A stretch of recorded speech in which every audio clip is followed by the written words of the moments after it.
Mr. Speaker. The Prime Minister promised he would negotiate a win with the United States. For British Columbia, that means negotiating a softwood lumber agreement. In response to the collapse of trade negotiations on Friday, the Prime Minister failed to even mention softwood. Since he took office, softwood tariffs tripled, going from 14% to 45%. Just yesterday, Sinclair Forest Products reduced its production by 40% in 3 of their mills in northern BC. 350 mill workers are affected by the cuts. When will this Prime Minister finally stand up for forestry workers? The Honourable Minister of Natural Resources. Mr. Speaker, as someone who grew up in a forestry town in northern Vancouver Island, I understand the issue. That's right. The softwood lumber is the lifeblood of the small forestry communities in this country. We are talking with the premiers. We are working together. We've been very clear the U.S. tariffs on Canadian softwood lumber are absolutely unjustified, and we are working very hard to resolve this. The Honourable Member for Prince George Peace River, Northern Rockies. BC forestry workers that I know don't want handouts, they want their good-paying jobs back. Hear, hear.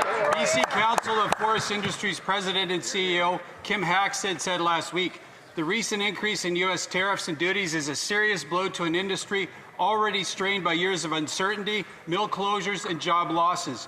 The federal government must make resolving the softwood lumber dispute a national priority. When will the Prime Minister finally stand up for BC forest workers? Hear, hear. The Honourable Minister of Natural Resources. Mr. Speaker, that's why we've put together a $700 million liquidity package. That's why we put together a $500 million retooling fund. That's why we're meeting with the premiers to work on this every single day. This industry has been unfairly and unjustly treated by the Americans. We will work hard to fix that. The Honourable Member for Kenora, Kiiwetinoong.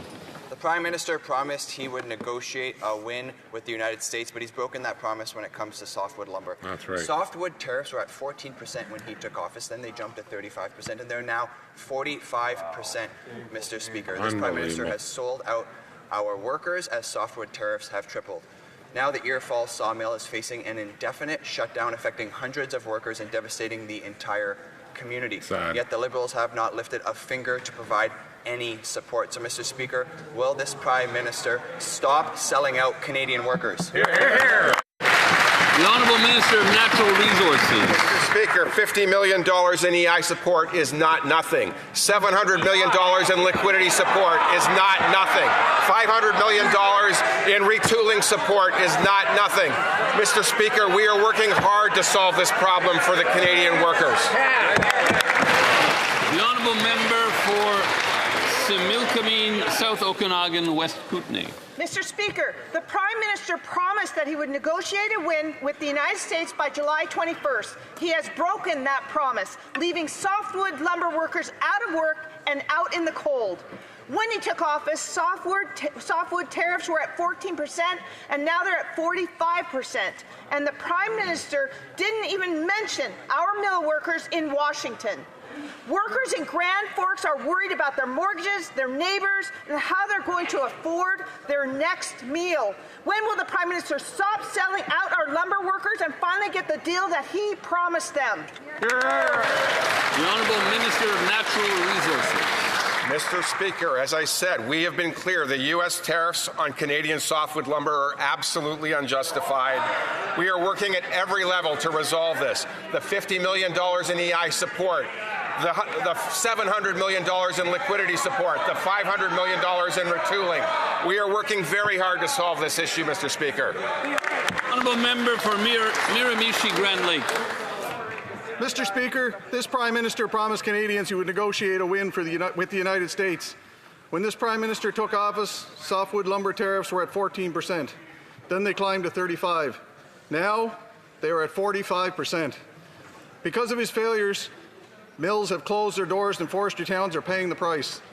In Miramichi, we have seen mills closures at Arbec Forest Products just because this Prime Minister can't close a deal. When will this Prime Minister put his big boy pants on and finally stand up for Canada's forest industry? The Honourable Parliamentary Secretary to the Minister of Industry.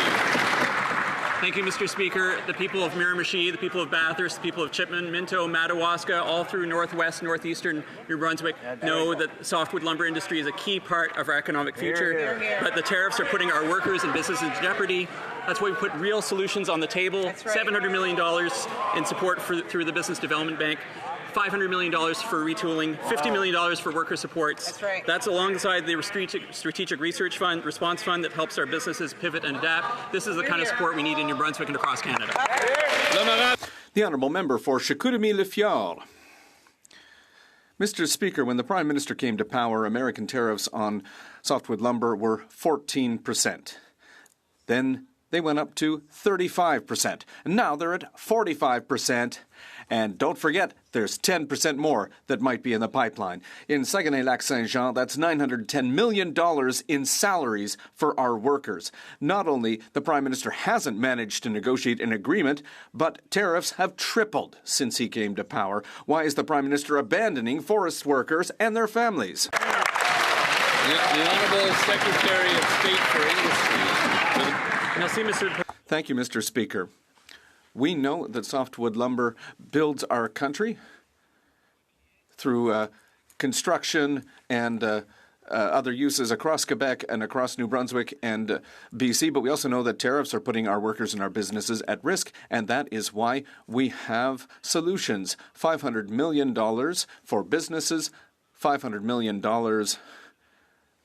for business development, and more money for EI support. These measures are on top of the strategic fund that is helping our businesses adapt and innovate. We are there for our sector. The Honourable Member for Beauce. Mr. Speaker, the forestry sector is being attacked by American tariffs that are now at 45%. The failure of this Liberal government's negotiations with the Americans is putting thousands of forestry jobs in danger in Canada. In Chaudière-Appalaches, the forestry sector represents $780 million in salaries, and that's threatened. Mr. Speaker, my question is very simple. Will the Liberal government finally stop working just for big cities and work for rural Canadians?